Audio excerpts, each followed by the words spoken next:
Mr. Prime Minister, you have been very tough on Huawei, even under pressure. You've been very consistent with the ban, even though you've said you have a good working relationship with China and they're important for your economy. Do you plan to continue to support the United States in the tough stance on China?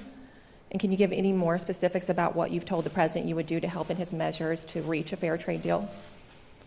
Well, first of all, I mean, we have the most perfect of relationships with the United States, and goes back a century and more, as the President was reminding us on the lawn this morning.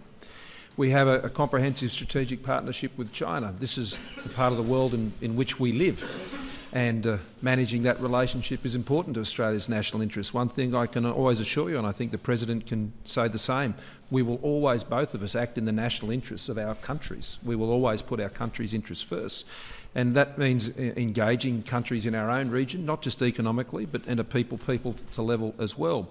We have a lot of operations we do together right across the world, militarily, and we'll continue to do those.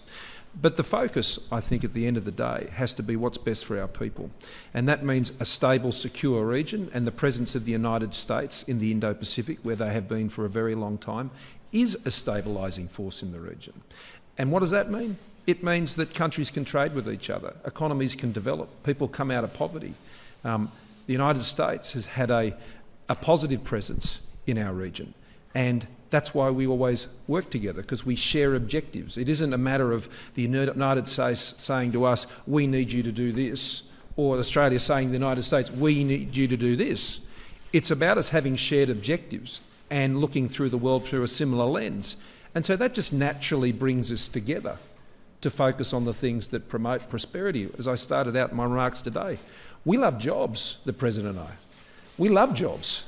And we like them jobs here, and we like jobs everywhere. And when people have jobs, well, they tend to focus a bit more on the things that are going on in their lives every day, and making sure they can live peacefully with each other.